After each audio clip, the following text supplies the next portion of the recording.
الله الرحمن الرحيم الحمد لله رب العالمين الصلاة والسلام على أشرف الأنبياء والمرسلين نبينا محمد وعلى آله وصحبه أجمعين إن شاء الله درس الحروف العربية درساتنا إن شاء الله بالله سبحانه وتعالى فقاد زاريم قطرا لن زاري من قطروا أديس رأسنا سلا شدانو قز هايا سلاسة عرضت لاي نوي درسنا ባለፉ ክፍሎች እንግዲህ 33 እና ከዛ በፊት ያሉ ገጾችን አይተናል ማለት ነው። طيب ሸዳ ማለት እንግዲህ ምን ማለት ነው የሚለው ነገር ኢንሻአላህ እዚህ ላይ ስለምናይ ያው እያንዳንዱን በደንብ አድርገን ተከታትለን ተረተን ማለፍ ይኖርብናል። ስለ ሸዳ ወደፊት ቁርአን በምንቀራበት ሰዓት በምንም አይነት ሁኔታ መቸገር የሚሆን ስለ ሸዳ ምንም አይነት መመሳሰሎች እንዳይኖሩብን ካሁኑ በደንብ አድርገን ልንረዳና ልንይዝ ይገባል ማለት ነው።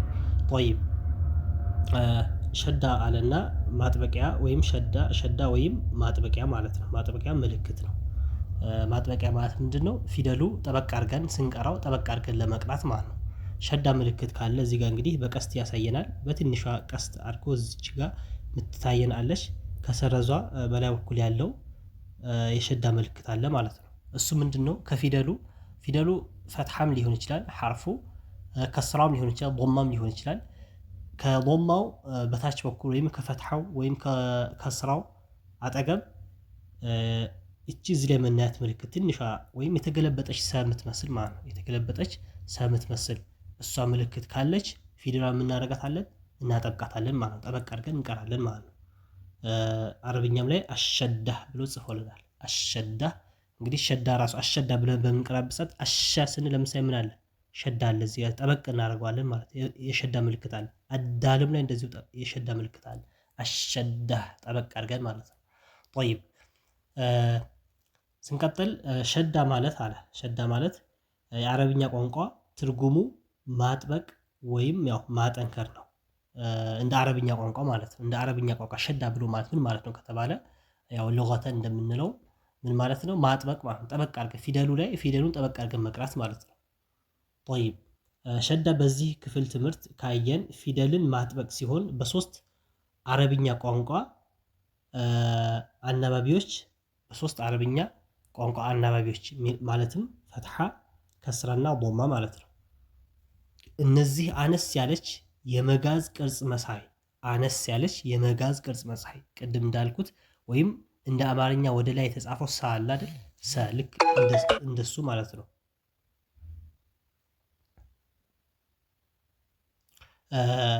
አነስ ያለች ምልክት ምን መጋዝ ቅርጽ ያለው ማለት ነው። የመጋዝ ቅርጽ ያለው የሸዳ ምልክት ይሆናል ማለት ነው።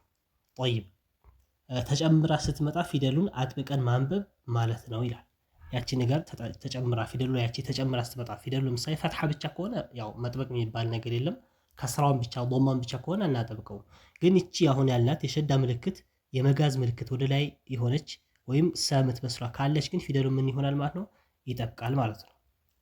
طيب ቀጥሎ ምን አለ? የሸዳ ምልክት ከሌሎች አናባቢዎች ጋር ሆኖ እንጂ ብቻው መነበብ አይችልም ይላል። አይዋ የሸዳ በምናነብበት ሰዓት ሸዳ ብቻውን አይደለም። ሸዳ ብሎ ማለት ራሱ ምንድነው? ሁለት ፊደላቶች ሲደጋገሙ ነው ሸዳ የሚሆኑት። ሁለት ፊደላቶች ተደጋግሞ ሲመጡ ተማሳይ የሆኑ ፊደላቶች ባና ባ። ለምሳሌ አሁን እዚህ ላይ ያለው ባ ላይ ሸዳ አለ። አበ ስንል ባ ላይ ሸዳ አለ። ባላ ሸዳ አለ። ባው ሸደ ሲሆን መጀመሪያ የምንነበብ ሁለት ፊደል ነበር። አብ ስኩን የሆነ ባና እንደዚሁም ፈትሐ የሆነ በአብ በነበር። ሸዳ ሲደረግ አበ ነው የሚሆነው። የትኛውም ቦታ ሸዳ ካለው ፊደሉ ስንት ነው ማለት ነው? ሁለት ፊደል ናቸው ማለት ነው። ሁለት ፊደል በአንድ ተጨፍልቆ ሲነበቡ ነው ሸዳ ወይም ማጥበቅ ነገር የሚባለው እንጂ አንድ ፊደል ብቻ አይጠብቅም። ብቻው መጥበቅ አይችልም። ምን ሲጨመርበት ነው? ከሱ በፊት ሌላ ፊደል ስንጨምርበት ማለት ነው። طيب ሸዳ ምልክት የያዘ ፊደል ሲነበብ ፊደሉን ስድስተኛ ድምጽ በመጨመር ነው። ያው የፊደሉ ስድስተኛ ድምጽ በመጨመር ማለት ለምሳሌ አበ የሚለው እቺ ፊደል የምናጠብቃት ከሆነ መጀመሪያ ሳናጠብቀው አበ ነበር። አበ ከዛ በኋላ ማጥበቅ ከፈለግን ሌላ ፊደል እንጨምራለን። አበ የነበረው መካከል ላይ አብ ብ ስድስተኛ ፊደል የምንለው የአማርኛችን ነው። በቡ ቢ ባ ቤ ብ ጨምረን ከዛ በኋላ እናጠብቀዋል። አብ በ ብለን ከዛ አጥብቀን አበ እንላለን ማለት አብ ብለን አበ በማለት እንደዚህ አድርገን የምናጠብቀው ማለት ነው እንጂ አንድ ፊደል ብቻው አይደለም የሚጠብቀው። ፊደላቶቹ ተደጋግሞ ሲጨፈለቁ ነው ያኔ ሸዳ የሚባል ባህሪ የሚገኘው ማለት ነው። ጠይብ በተወሰነ ምሳሌ እንግዲህ እዚህ ላይ ሊያሳየን ነው። ሸዳ ከፈትሐ ከከስራ እና ዶማ ጋር አለ። ፈትሐ ከከስራ እነዚህም ዶማ ጋር አመጣልን። እዚያ ለምሳሌ አበ ልንል ነው። አበ አስሉ ምን ነበር? አብበ። አማርኛ ላይ ያሱ ሲጽፈው እንዴት ነው? አ ብ በ ነው የሚጽፈው። ስናነበው ምንድነው? አበ ብለን ነው የምናነበው ማለት ነው። طيب ይሄ ፈትሐ ጋር ነው። አበ ለምክንያቱም በፈትሐ በሸዳ ከታች በኩል ተጽፎ ማለት ነው። እንግዲህ ቅድም ያልነው የመጋዝ ምልክት ወይም ሰ ያልናት ምልክት እዚህ ጋር ትገኛለች። እሷ ላይ ትኩረት እናድርግ ማለት ነው። طيب ሁለተኛ ደግሞ አቢ አቢ አቢ ቢ ያልንበት ከስራ ስለሆነ ነው። ጠበቅ ያደረግነው ደግሞ ከላይ ምን ስላለ ነው? ሸዳ ምልክት ስላለ ነው። እንግዲህ ሸዳው እዚህ ላይ ትንሽ በግልጽ የሚታይ ይመስላል። የአማርኛ ሰ ይመስላል ያልነው ወይም የመጋዝ ምልክት አለው ብለን ያልነው ማለት ነው። طيب አቢ ወደ ሶስተኛ ስንሄድ ደግሞ አቦ አቦ طيب ሁለተኛ ደግሞ ምን ይላል? ሸዳ ከሶስት ሳቢ ፊደሎች ያው አሊፍ ዋውና ያ መሳቢያ ፊደላቶች ከዚህ በፊት እንዳሳለፍናቸው ማለት ከነሱ ጋር ሲመጣ ማለት ነው። طيب አባ አባ ጠበቅ እናደርገዋለን ማለት ነው። ባ ብለን የምንስብበት ደግሞ ምን ስላለ ነው? አሊፍ ስላለ ነው። አባ አቢ አቢ አጥብቀንም ስበንም ሁለት ነገር ነው ያለው እዚህ ማለት ነው። የምናጠብቀው ምን ስላለ ነው? ሸድ ስላለ ነው። እዚህ ላይ የሸድ ምልክት ስላለ ሳብ የምናደርገው ደግሞ ያ ስኩን መድ ስላለች ማለት ነው። طيب አቡ ከዶም ጋር ደግሞ አቡ በእንደዚህ አይነት ሁኔታ መጣልን። ሸዳ ከተንዊን ጋር ብሎ መጣልን ደግሞ ሸዳ ከተንዊን ጋር ማለት ከዚህ በፊት እንግዲህ ተንዊንን አሳልፈናል። ሀምዛ ፈትሐ ሆኖ ባው ላይ ሸድ ኖረበት። እንደገና ባው ላይ ምን ሊኖር ነው? ሌላ ተንዊን ፈትሐተይን ማለት ነው። ተንዊን ሊገኝበት ማለት ነው። طيب ለምሳሌ አበን አበን አበ ብለን ያጠበቅበት ምክንያት ምንድን ነው? ጠበቅ ያደረግበት ምክንያት ሸዳ ስላለ ነው። ሸዳው ትንሽ አጻጻፉ ላይ እዚህ ወደዚህ ጠጋርቆታል። ሁለተኛ በን ን የጨመርንበት ደግሞ ምን ስላለ ነው? ፈትሐተይን ተንዊን ስላለ ነው። ተንዊን ያው ተንዊን ከፈለግን ምን ማድረግ ነው ብለና ከዚህ በፊት ን ፊደልን መጨመር ነው። ን አበ የነበረው ን ስንጨምርበት አበን ተንዊን ሆነ ማለት ነው። طيب ሁለተኛውም ላይ ስንሄድ ወደ ከስሮ ስንሄድ አቢን አቢን እዚህ ላይ በግልጽ ይታያል። አቢ ስንል ጠበቅ ስናደርግ ያደረግንበት ምክንያት ለዚች ሸዳ ብለን ነው። ቢ ን የጨመርንበት ደግሞ ለማን ነው? ተንዊን ስላለ ከስራተይን ስላለ ማለት ነው። አቢን አቡን ሶስተኛው አቡን አሁንም ሸደም ያለ ዶመተይን ሁለት ዶማም አለ ስላለ ቡ ጠበቅ አደረግን እንጨመርን ተንዊን ስላለ አቡን ብለን እንቀራዋለን ማለት ነው። طيب ወደ ቀጣይ ወደ ገጽ 35 ስንሻገር ለብቻ ብቻ እንግዲህ ወደ መለማመን የምንሄደው ሸዳ ከፈትሐ አናባቢ ከአሊፍ መድ ጋር ይላል።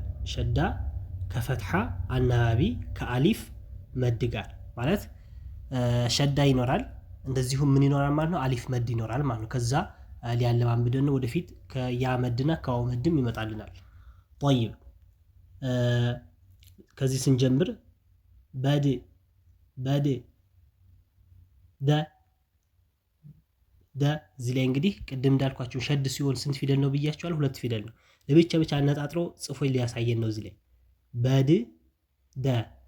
ከዛ አንድ ላይ ስናደርገው በደ ሲነበብ ለምሳሌ ይሄ በድደ ተብሎ አይነበብም። በድደ የሚል አረብኛ የለም፣ እንደዚህ አይነበብም።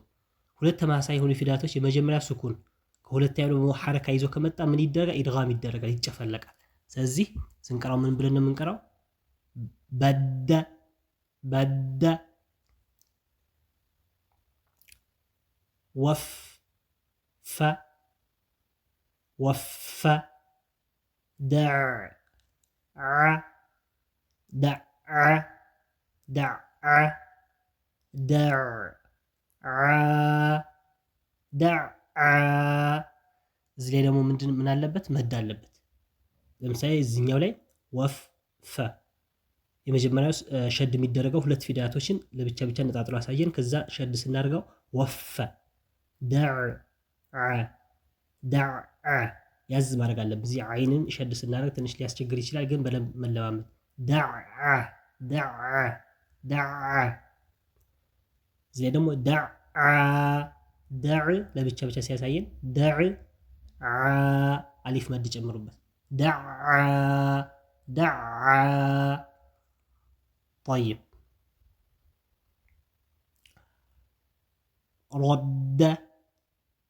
رد حج حي بث هش سن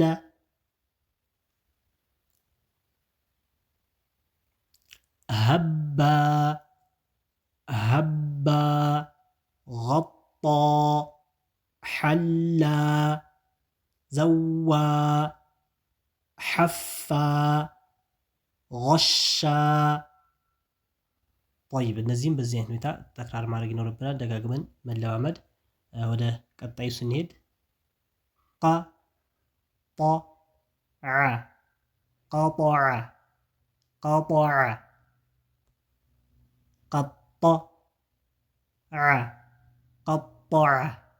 قطع طيب እዚህ ላይ እንግዲህ የሚያደርግልን ምንድን ነው?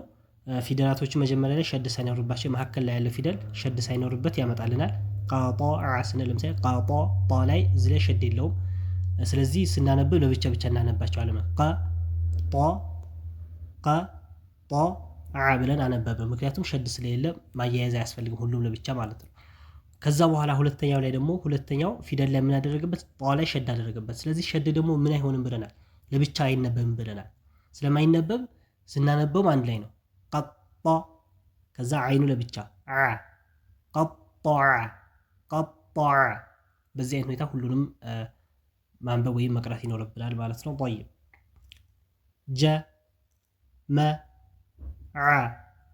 ጀመዐ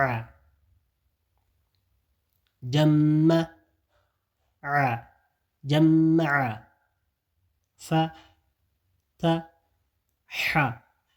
فتح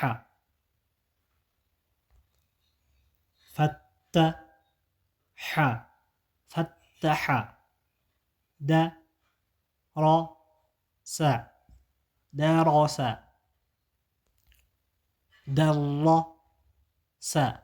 درس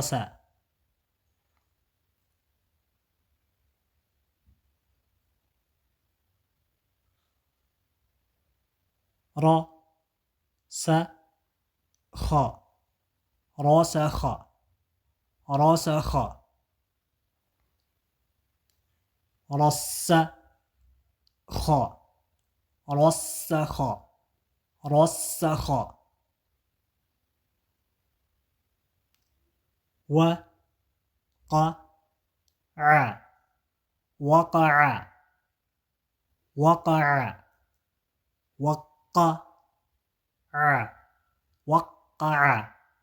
وقع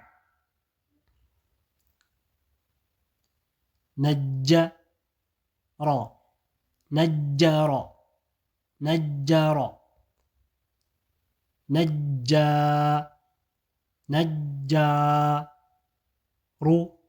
ነጃሩ እዚህ አፋችን ከፈት ማድረግ አለብን። ጃ ምክንያቱም ምን ስላለ አሊፍ መድ ስላለ ማለት ነጃሩ طيب በሐ ላይ ደግሞ ሸድ ስናደርግ በጣም ትኩረት ማድረግ ይኖርብናል። በሐሮ በሐሩ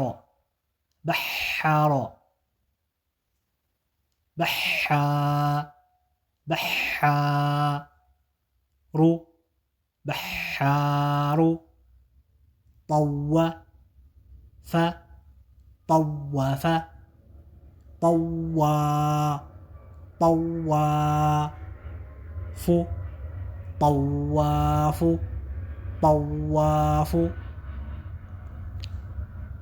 عد عد د عدد عدد عدا دو عداد حمل حمل حمال حمال وقف وقف وقاف وقاف طيب እንግዲህ ኢንሻአላህ ደርሳችን እስከዚህ ድረስ እናድርገውና በቀጣይ ደግሞ በገጽ 35 እንቀጥላለን። ከዚሁ የተያያዘ ሸድ ሆኖ ከስራ ሸድ ሆኖ እንደዚሁም ዶማ መለማመዶች ወደፊት ይመጡልናል። ኢንሻአላህ እስከዚህ ድረስ ይሁንና እያንዳንዱን ተክራር በማድረግና እያንዳንዱን ቪዲዮን እያቆምን እየተለማመድን ከዚህ ጋር ከቪዲዮ ጋር እያልን ዝም ብሎ ማዳመጥ ብቻ ሳይሆን እያልን እየተለማመድን ነው ማለፍ ያለብን እንጂ ዝም ብሎ እንደሌላ ነገር አዳምጠን ማለፍ ብቻ መሆን የለበትም። ምክንያቱም ዋናው ምላሳችን መልመድ ነው የሚፈለገው። እያንዳንዱን እያልን ልክ ቪዲዮ ላይ እንደሚባለው ያንን ቆም እያደረግን ማለታችን የሚፈለገው እንጂ ዝም ብለን እንደ ቁርአን ወይ እንደሆነ ነገር ዝም ብለን ብናዳምጠው ጥቅም ሊኖር አይችልም። ምላሳችን በደንብ አድርገን ተክራር እያደረግን ካላለማመድ ነው ማለት ነው። طيب ኢንሻአላህ በቀጣይ ደርስ እስክንገናኝ ድረስ አላህ ሁላችንም በኸይር ያቆየን። ሰለላሁ ዐላ ነቢይና ሙሐመድ ወዐላ አሊሂ ወሰሕቢሂ ወሰለም።